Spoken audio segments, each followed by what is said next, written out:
Donc Paul, on a dit, hein, il a subi, la fois dernière j'avais dit, il a subi tout un tas de trucs, hein. Il a dit j'ai été lapidé tant de fois, j'ai fait naufrage tant de fois, j'ai subi 40 coups moins un, enfin, et il nous fait une longue liste de choses qu'il a subi. Et pourquoi il a subi ça? Pour sa foi en Dieu. Comment il a tenu? Pas juste parce qu'il était bon doctrinalement. D'ailleurs pas du tout parce qu'il était bon doctrinalement. Il a tenu juste parce qu'il avait une révélation du Seigneur. Vous savez, hein, sur le chemin de Damas, le Seigneur il arrête brutalement. Alors c'est vrai que pour certains il est obligé d'y aller brutalement, hein. On voit ce monsieur là, ça a été assez radical. Des fois pour nous c'est pas aussi brutal que ça, en tout cas ça fait peut-être moins mal, je sais pas. Mais quand même, il nous arrête sur le chemin qu'on a pris et il se révèle à nous. Et en Philippiens 3, vous n'arrivez pas trop devant. Prenez garde, Philippiens 3, verset 2 à 6. Prenez garde aux chiens, prenez garde aux mauvais ouvriers, prenez garde aux faux circoncis. Car les circoncis, c'est nous, qui rendons à Dieu notre culte par l'Esprit de Dieu, qui nous glorifions en Jésus-Christ et qui ne mettons point notre confiance en la chair. Moi aussi, cependant, j'aurais sujet de mettre ma confiance en la chair. Si quelque autre croit pouvoir se confier en la chair, je le puis bien davantage. Moi, circoncis le 8e jour, de la race d'Israël, de la tribu de Benjamin, hébreu né d'hébreu, quant à la loi, pharisien, quant aux ailes, persécuteur de l'Église, irréprochable à l'égard de la justice de la loi. Alors, on avait une longue liste de choses qu'il a subies, on a une longue liste de choses qui pourraient mettre en valeur Paul en fait. Et dire, bah là, moi j'ai le pédigré qu'il faut pour suivre le Seigneur en fait. J'ai fait tout ça pour le Seigneur. De par ma naissance simplement, j'ai aussi ces choses-là. Et c'est ce qu'on a revu aussi le mardi soir dans Romains 9. Notre naissance, ça ne nous apporte rien pour le Seigneur. Rien.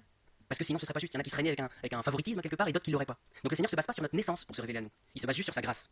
Et donc cette longue liste que Paul cite ici, on pourrait dire, bah, c'est vachement bien, quoi. C'est son CV, il y a un CV béton pour être devant le Seigneur. Et la suite de ça, donc les versets 7 à 11, il dit, mais ces choses qui étaient pour moi des gains, je les ai regardées comme une perte à cause de Christ. Et même, je regarde toutes choses comme une perte, à cause de l'excellence de la connaissance de Jésus-Christ mon Seigneur, pour lequel j'ai renoncé à tout, et je le regarde comme de la boue, afin de gagner Christ, et d'être trouvé en lui, non avec ma justice, celle qui vient de la loi, mais avec celle qui s'obtient par la foi en Christ, la justice qui vient de Dieu par la foi, afin de connaître Christ et la puissance de sa résurrection, et la communion de ses souffrances, en devenant conforme à lui dans sa mort, pour parvenir si je puis à la résurrection d'entre les morts. Longue phrase à la Paul, hein, mais voilà. Toutes ces choses, il nous dit, et je crois que le vocabulaire est important en fait, il nous dit pas c'est de la boue, c'est rien, ça n'a pas de valeur. Ça a une valeur en fait, mais il le regarde comme une perte. Alors si on souligne, hein, il dit je les ai regardés comme une perte, il dit j'ai renoncé à tout, et je les regarde comme de la boue. Donc ça dit pas que c'est des déchets, que ça n'a aucune valeur, hein. Parce que d'ailleurs ça, c'est ces choses qu'il a citées avant, ça lui sert en fait après dans sa vie. Quand il se retrouve dans une synagogue, quand il se retrouve à discuter avec des juifs, tout ça c'est des éléments qui sont importants en fait, ça lui donne une forme de crédibilité à leurs yeux. C'est ça aussi qui fait qu'il a été enseigné après, et qu'il était capable de comprendre la parole et de l'expliquer d'une manière que personne d'autre n'a fait. Donc ça avait une valeur, mais pour que le Seigneur puisse les utiliser, il doit les regarder comme une perte. Comme une perte, vous savez que sur votre compte en banque quand c'est en moins, c'est une perte. Voilà, on les aime pas beaucoup ces chiffres là, mais bon, on a souvent plus que des chiffres en plus, hein. C'est comme ça. J'ai renoncé à tout et je les regarde comme de la boue. Donc il y a vraiment un acte de sa part de regarder, de renoncer, de considérer. Et c'est comme une perte, comme de la boue. Ça montre que c'est vraiment un état d'esprit à avoir en fait, hein. Et se dire voilà, ces choses-là, je les considère comme ça. Et bien sûr qu'après le Seigneur il lui a pas retiré tout ça, hein. Le Seigneur il lui a pas retiré sa famille, sa naissance, c'était pas possible. Il s'est servi de ça. Mais il fallait d'abord que Paul les considère comme une perte. Et la raison de tout ça en fait, c'est ce qu'il dit lui aussi, hein, à cause de l'excellence de la connaissance de Jésus-Christ, afin de gagner Christ et d'être trouvé en lui, et afin de connaître Christ. Donc il y a un passage comme ça qui est obligé pour connaître Christ, il faut regarder tout le reste comme une perte, comme de la boue, comme quelque chose qui n'a pas de valeur. Je dis bien regarder comme, d'accord. Alors pour nous, c'est quoi toutes ces choses-là? Il peut y avoir une infinité de choses, hein. On a chacun des choses qui pourraient avoir une valeur pour nous. C'est rarement notre naissance, hein. Nous on n'est pas fils de président, de roi ou je sais pas qui. Ça peut être nos loisirs, quand on a assez de temps pour en avoir, ça peut être notre boulot. Il y a des gens qui s'accrochent au boulot et pour qui on a l'impression que c'est la seule valeur. Ça peut être notre famille, nos amis, notre compte en banque, ouais. Notre énergie, notre temps. Notre temps il est précieux aussi, hein. On voit que le malin il essaye de prendre tout ça à notre époque. Et c'est que ça a une valeur, sinon il s'y attaquerait pas en fait, hein. Donc il y a tout un tas de choses et c'est propre à chacun en fait, hein. On s'attache chacun à des choses différentes. Tout le monde n'a pas la même valeur en fait, hein. On parlait d'anniversaire tout à l'heure. Moi mon anniversaire il n'y a pas de valeur pour moi. Je le considère pas comme un jour particulier. C'est comme ça surprend certains, mais moi voilà, je fonctionne comme ça depuis des années et ça me pose aucun problème. Et on nous dit dans la parole, il y en a qui considèrent des jours comme étant particuliers, il y en a d'autres non, et puis c'est comme ça. Voilà, donc on n'a pas tous, voilà, pour certains l'anniversaire ça a une importance, pour d'autres non. Alors des fois ceux qui n'accordent aucune importance à leur anniversaire, faut faire gaffe à ceux qui en accordent plus que nous, vous savez. On sent le vécu, c'est bon. Peu importe en tout cas ce qui a de la valeur pour nous, on doit le considérer comme étant sans valeur pour gagner Christ en fait. Par rapport à la connaissance de Christ, ça n'a pas de valeur. C'est Paul aussi en 2 Corinthiens 6 qui dit nous sommes regardés comme attristés et nous sommes toujours joyeux, comme pauvres et nous en enrichissons plusieurs, comme n'ayant rien et nous possédons toutes choses. Et finalement il avait tellement bien mis en application ça que les gens se disaient effectivement Paul il a rien, il a plus rien, il a tout perdu pour Christ. Il avait tout parce qu'il avait Christ. Et c'est ça cet échange qu'on fait en fait, hein. Alors c'est pas une question d'achat, de vente, de commercial, hein. On n'est pas en train de dire je vais donner tout ce que j'ai, comme ça je gagne le Seigneur. Mais faut que je regarde ma vie en fait et que je me dise qu'est-ce qui a de la valeur et qu'est-ce qui peut prendre la place de Dieu. Qu'est-ce que le Seigneur veut enlever. En fait c'est tout. C'est juste pas, faut pas se dire ouais bon il y a peut-être ça, il y a peut-être ça. Non, le Seigneur il veut tout retirer pour prendre toute la place. En 2 Corinthiens 9, verset 8, Dieu peut vous combler de toutes sortes de grâces, afin que possédant toujours, en toutes choses, de quoi satisfaire à tous vos besoins, vous ayez encore en abondance pour toute bonne œuvre. C'est intéressant de voir que c'est lui qui dit ça, hein, qui dit tout ce qui peut avoir de la valeur, je l'ai considéré comme une perte. Mais il est riche dans le Seigneur. Alors ça veut pas dire qu'il faut se débarrasser de sa famille, de ses amis, tout ce qui peut avoir de la valeur pour nous, d'accord. Mais ça veut dire qu'il faut le considérer à sa place et il faut dire voilà Seigneur, je te le donne. Pour moi, c'est dans tes mains en fait, c'est plus ma valeur à moi. Et lui, il en fera quelque chose, hein. Faut pas s'inquiéter non plus, parce que il faut que je lâche les choses, mais ah ouais. Mais il rend les choses dans beaucoup de cas en fait, hein. Et nous on a peur de lui donner, mais il nous rend les choses d'une manière différente, il les sanctifie. Alors ouais bon Paul il est spécial, on fait encore une fois un cas particulier entre Moïse et Paul, forcément nous on n'est pas à cette hauteur là. Donc est-ce que Paul c'est le seul exemple? Non. Bah non, vous doutez, sinon j'aurais terminé et il est trop tôt. Matthieu 19, vous vous souvenez de l'homme riche, hein. Olivier Dubois il était riche. Il y a du bol. Est-ce que c'est vraiment du bol d'être riche? Que dois-je faire de bon pour hériter la vie éternelle? Qu'est-ce que je dois faire? Eh bah donne tout. Débarrasse-toi de tout et suis-moi. Et puis il est parti triste parce qu'il avait beaucoup de choses. C'est pour ça que c'est pas tant de bol que ça d'avoir des richesses, hein. C'est pour ça qu'on est quelque part défavorisé d'être dans un pays comme le nôtre où on subit pas la même persécution qu'ailleurs. Parce que si on prend il y a des gens qui perdent tout à cause de la persécution. Et bien du coup ils ont plus besoin de se débarrasser de ça en fait. Le Seigneur il utilise ça. Et ce que disait Manu juste avant, il utilise les épreuves pour nous épurer, il utilise les épreuves pour retirer des choses et pour nous faire grandir en fait en lui. Et les chrétiens persécutés ils ont cette chance là quelque part qu'on n'a pas, de rien avoir. Et du coup ils ont pas grand chose à regarder comme une perte en fait. Alors jeune homme riche ouais, c'est aussi un cas particulier quand même. Nous on n'est pas riche donc c'est pas pour nous, ça va. En Luc 14, verset 26, Jésus, il dit, si quelqu'un vient à moi, s'il ne hait pas son père, sa mère, sa femme, ses enfants, ses frères et ses sœurs, et même sa propre vie, il ne peut être mon disciple. La famille, les amis, et sa propre vie en fait. Hein. Là, il va jusqu'au bout du concept Jésus, et c'est pas un concept philosophique, hein. C'est juste que c'est une règle spirituelle en fait. Si on garde des choses dans notre cœur, c'est une place que le Seigneur il a pas. Donc le Seigneur il est obligé de faire toute la place, pour prendre toute la place lui. Et lui après il reprend ces choses-là en lui, c'est pas grave. Alors, je vous rassure en disant, il nous redonne les choses. Il y a quand même des cas où le Seigneur il rend pas les choses, hein, parce qu'il en a décidé comme ça. Mais on a lui à la place en fait. Dans la suite de ces versets-là, Jésus il dit, hein, vous connaissez pas ça, je crois que je l'ai pas mis dans le diaporama, Jésus il dit, qui d'entre vous part à la guerre sans vérifier s'il peut aller contre son ennemi avec tant d'hommes? Et qui d'entre vous il bâtit une tour sans regarder s'il a de quoi la bâtir? En fait, qu'est-ce qu'il nous dit là? Juste après ça, il dit, bah il y a un coût en fait pour me suivre. Il y a un coût qui est tout votre vie. Et donc il faut le considérer ça. C'est vrai que nous dans le milieu évangélique on dit facilement, j'ai donné ma vie au Seigneur. Bon, je vais donner ma vie mais j'ai gardé ça et ça. Bon, bah, donc je vais pas donner ma vie. L'important c'est ça en fait, hein, c'est de renoncer à tout pour gagner le Seigneur.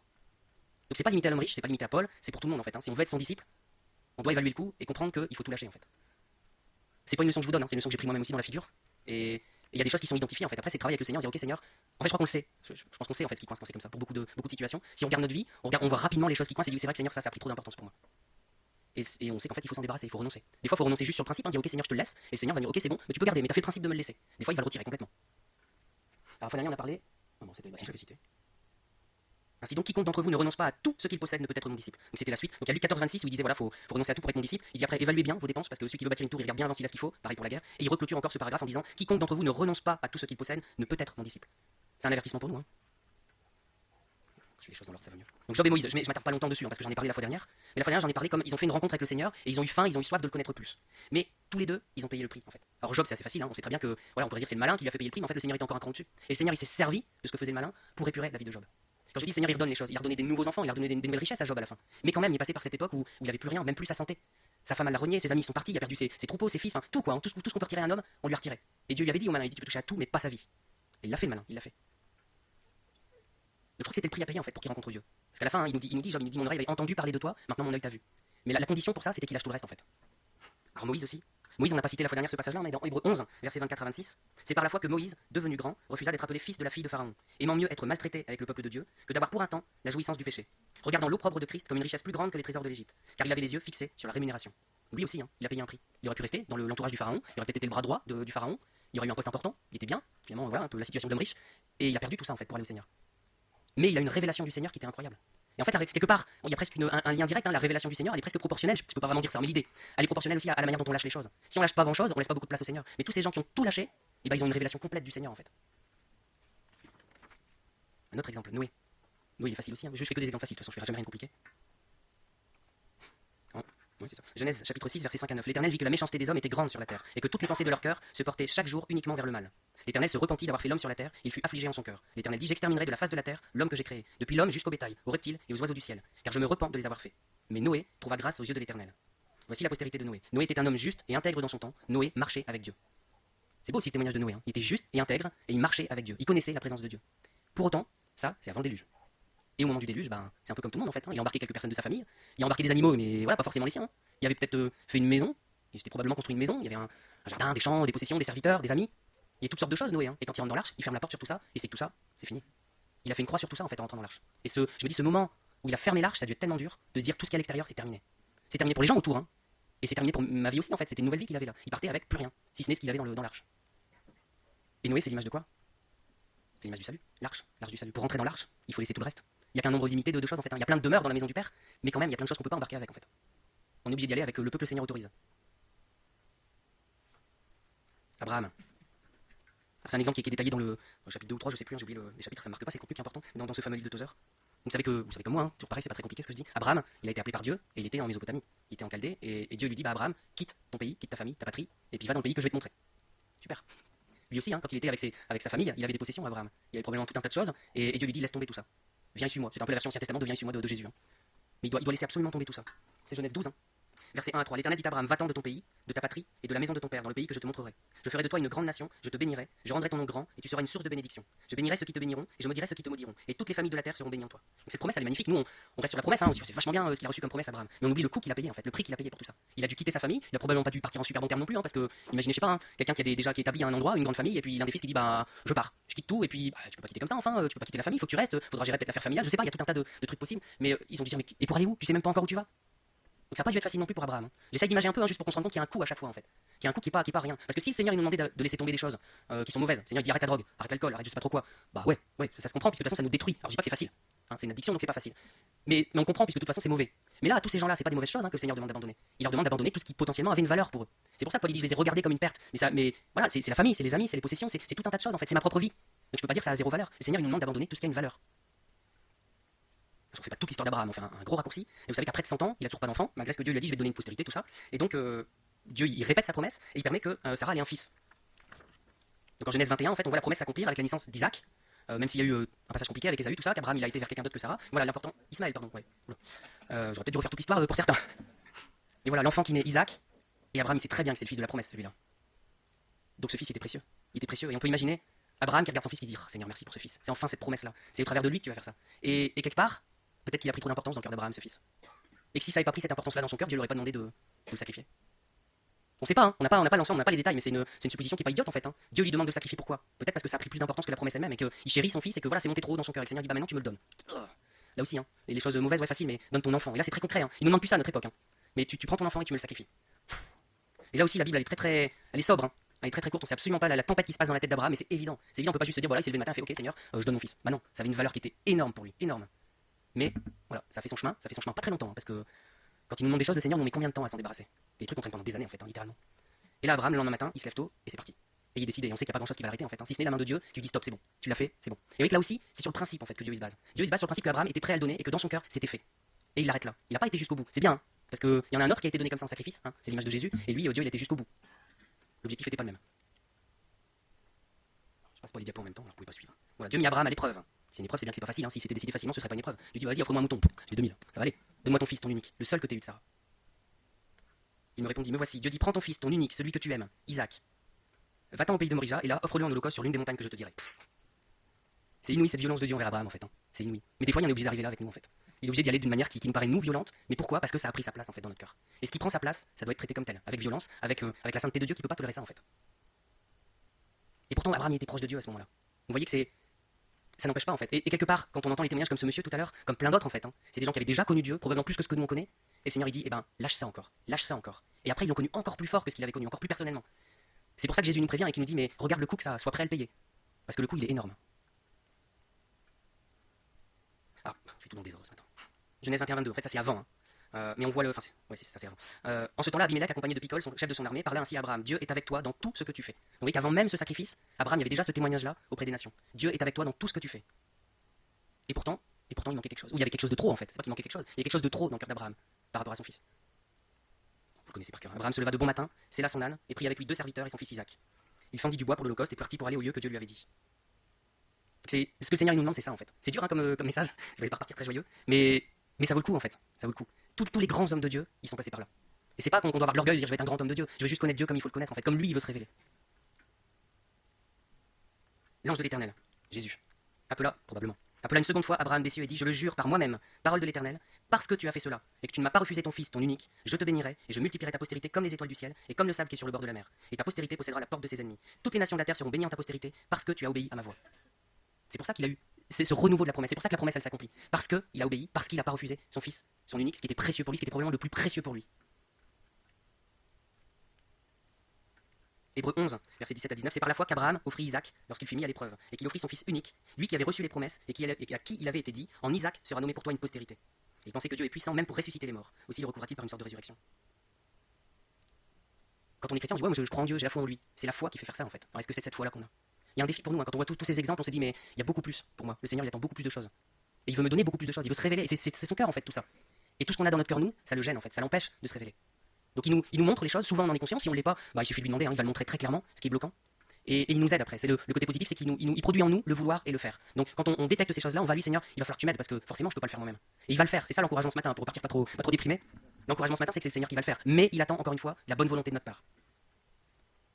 Jacques 2, Abraham, notre père, verset 21-23, ouais. Ne fut-il pas justifié par les œuvres lorsqu'il offrit son fils Isaac sur l'autel? Tu vois que la foi agissait avec ses œuvres, et que par les œuvres, la foi fut rendue parfaite. Ainsi s'accomplit ce que dit l'Écriture, Abraham crut à Dieu, et cela lui fut imputé à justice, et il fut appelé ami de Dieu. Voilà. Il y a du niveau, hein, comme avec Moïse, comme avec Paul, voilà. Mais le niveau il dépend pas de nous, de dire ouais mais non moi le Seigneur il veut pas ça, le Seigneur il veut ça pour tout le monde en fait. Il veut se révéler de cette manière-là à tout le monde. C'est tout le plan de la Bible en fait, tout le plan du salut, c'est que le Seigneur il puisse venir en nous et puisse se faire connaître personnellement. Voilà, je pense que j'ai fait pas mal d'exemples hein, au fil des deux messages. De toute façon, on peut éplucher, hein, on peut éplucher la parole. Tous les exemples ils vont dans le même sens en fait, hein. Si on veut le Seigneur, il faut qu'on laisse tomber tout le reste. Et voilà, tout le reste, c'est tout ce qui a de la valeur pour nous. Donc je vais pas être plus lourd que ça. Je voulais juste vraiment multiplier les exemples pour vous montrer que c'est pas des exceptions en fait. C'est une règle générale dans les Écritures. Et si on veut avancer avec le Seigneur, si on veut le connaître comme ce monsieur dont on a entendu le témoignage, comme Rhys West, dont je vous bassine les oreilles depuis des mois maintenant, il y a pas, hein. Le Seigneur, il va purifier nos cœurs, il va épurer, il va enlever toutes ces choses-là. C'est peut-être douloureux à un moment donné, mais on reprend sur les versets de Paul au début. Hein. Il avait tout en fait. Il avait tout et il s'en est jamais plaint en fait. Il était parfaitement heureux parce qu'il avait le Seigneur. Et quand le Seigneur il enlève ces choses-là qui vient, c'est sûr que ça fait mal, mais on sait que ça fait du bien en fait. On n'est pas maso, hein. C'est juste que le Seigneur il retire des choses et il met bien meilleur dans notre cœur en fait. Alors, je vais terminer en citant un passage de ce livre de Tozer, qui est assez longué, donc ça fait une grande lecture, mais voilà, je termine avec ce. C'est pareil, hein, c'est un truc du début des années 1900, donc c'est assez brutal. Moi, souvent, c'est ce que j'ai besoin, donc voilà, peut-être que ça se ressent, mais le Seigneur, il fait les choses assez brutalement, pour certains, des fois, il est un peu plus doux avec d'autres, quand on n'est pas trop tête brûlée, il peut y aller un peu plus doucement. Mais voilà, quand on a du mal à entendre, bah, il va un peu plus sèchement.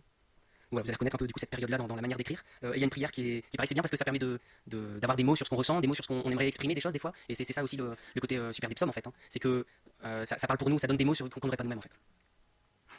Le chrétien doit d'abord se remettre entièrement entre les mains du Seigneur et ne pas tenter de trouver des justifications. Celui qui se défend n'en aura pas d'autre. Mais qu'il vienne sans défense devant le Seigneur, et il aura pour son défenseur Dieu lui-même. Que le chrétien prenne conscience de toutes les ruses glissantes de son cœur trompeur et insiste sur une relation franche avec le Seigneur. Venez à Dieu avec détermination pour être entendu. Insistez pour que Dieu accepte votre tout. Les idoles de votre cœur doivent devenir spécifiques. Nommez les choses et les gens par leur nom, un par un. Si vous devenez assez sévère avec vous-même, vous pourrez raccourcir le temps de travail de quelques années à quelques minutes et entrer dans la bonne terre bien avant vos frères plus lents qui dorlotent leurs sentiments et sont tièdes dans leur rapport avec Dieu. N'oublions jamais qu'une telle vérité ne peut être apprise par cœur. C'est pas une doctrine. Comme on apprend les faits de la science physique ou chimique. Ils doivent être expérimentés pour vraiment être compris. Nous devons vivre dans nos cœurs les expériences dures et amères d'Abraham si nous voulons avoir les bénédictions qui les suivent. La malédiction antique ne sortira pas sans douleur. Le vieil avare en nous ne va pas se coucher et mourir obéissant à notre commande. Il doit être arraché de notre cœur comme une plante du sol. Il doit être extrait à l'agonie et le sang comme une dent de la mâchoire. Il doit être expulsé de notre âme par la violence comme le Christ a expulsé des changeurs d'argent du temple. Et nous aurons besoin de nous armer contre sa pitoyable mendicité, de la reconnaître comme jaillissant de l'apitoiement sur soi-même, l'un des péchés les plus répréhensibles du cœur humain. Si nous connaissons Dieu dans une intimité croissante, nous devons aller dans ce sens du renoncement. Si nous sommes engagés à poursuivre Dieu, il nous amènera tôt ou tard à cette épreuve. Abraham ne savait pas qu'il passait un test. Mais s'il avait échoué le test, toute l'histoire de l'Ancien Testament aurait été différente. Dieu aurait trouvé un autre homme, sans aucun doute. Mais la perte d'Abraham aurait été tragique au-delà de la révélation. Père, je veux te connaître. Mais mon cœur lâche craint d'abandonner ses jouets. Je ne peux pas m'en séparer sans saigner intérieurement. Et je n'essaie pas de te cacher la terreur de la séparation. Je viens en tremblant, mais je viens. Déracine de mon cœur toutes ces choses que j'ai chéries depuis si longtemps, qui sont devenues une partie de mon être vivant, afin que tu puisses y entrer et y demeurer sans rival. Alors tu rendras glorieux le lieu de tes pieds. Alors mon cœur n'aura pas besoin du soleil pour y briller, car toi-même en seras la lumière. Il n'y aura pas de nuit là-bas. Au nom de Jésus, Amen.